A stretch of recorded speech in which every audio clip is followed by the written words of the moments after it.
انہوں نے 12 جنوری کو CVO پر غزہ مارچ کا اعلان بھی کیا۔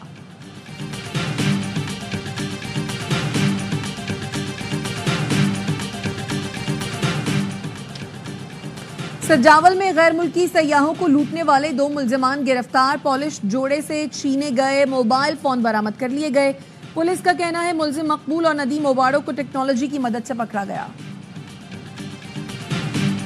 Pakistan will always remain a strong voice for peoples under foreign occupation and oppression for the realization of their right to self-determination. We are convinced that cooperative multilateralism with the UN at its core is the best way of tackling the multifaceted challenges of today. Pakistan اقوام متحدہ کی سلامتی council کا 8ویں بار غیر مستقل رکن بن گیا۔ سلامتی کونسل میں قومی پرچم نصب کر دیا گیا۔ پاکستانی مندوب عاصم افتخار نے تقریب سے خطاب میں کہا، سلامتی کونسل کی غیر مستقل رکنیت اعزاز کی بات ہے۔ پاکستان عالمی تنازعات اور مسائل کے حل میں کلیدی کردار ادا کرے گا۔ پاکستان ایک ذمہ دار ملک اور عالمی امن کا داعی ہے۔ سلامتی کونسل کو فعال کرنے میں بھرپور کردار ادا کریں گے۔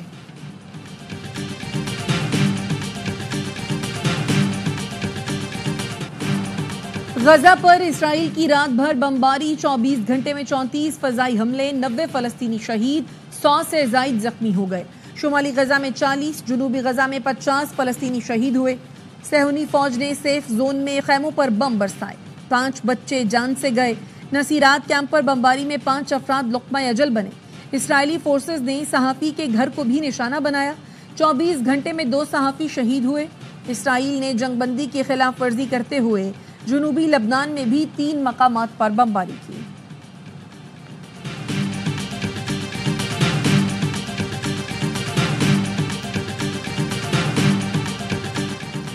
شام سے فرار ہونے والے سابق صدر بشار الاسد کو روس نے مبینہ طور پر زہر دینے کا انکشاف۔ غیر ملکی میڈیا کا کہنا ہے روس کے ایک سابق اعلیٰ جاسوس کے زیر استعمال جنرل SVR کے نام سے آن لائن اکاؤنٹ میں کہا گیا کہ بشار الاسد بیمار ہیں۔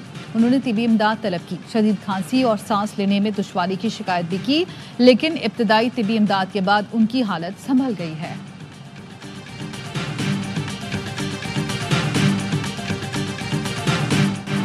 مارشل لا لگانے پر صدر کو گرفتار کیوں نہیں کرتے؟ عدالت کے حکم پر عمل کرنا ہوگا۔ جنوبی کوریا میں ہزاروں افراد سڑکوں پر نکل آئے۔ کرپشن انویسٹیگیشن یونٹ جب صدر کو گرفتار کرنے پہنچی تو صدارتی سیکیورٹی سروس رکاوٹ بن گئی، صدارتی محل میں گھسنے نہ دیا۔ صدر کے اختیارات معطل ہیں، مارشل لا لگانے پر انہیں قید یا سزائے موت دی جا سکتی ہے۔ جنوبی کوریا کے آرمی چیف اور اسپیشل وار ہیڈ کمانڈ کے سربراہ پر بغاوت کے الزامات کے تحت فرد جرم عائد کر دی گئی۔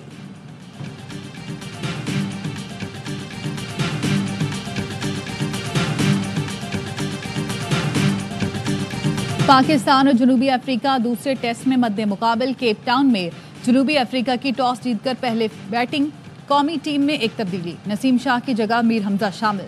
فیلڈنگ کے دوران سائم ایوب انجری کا شکار، پیر میں تکلیف کے باعث گراؤنڈ سے باہر چلے گئے۔ 2 میچز کی سیریز میں میزبان جنوبی افریقہ کو 1-0 کی برتری حاصل۔ میچ دیکھیں اے سپورٹس پر براہ راست۔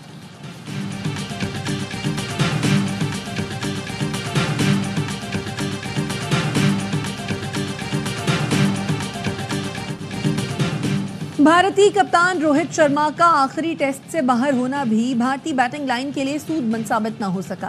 سڈنی ٹیسٹ میں مہمان ٹیم صرف 185 رنز پر ڈھیر۔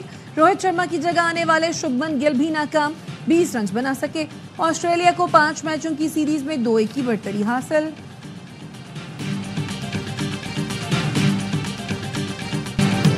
اور اداکارہ ہانیہ عامر نے یشما گل کی بہن کی شادی میں رنگ جما دیا۔ مہندی کی تقریب میں ڈانس کی ویڈیو سوشل میڈیا پر وائرل۔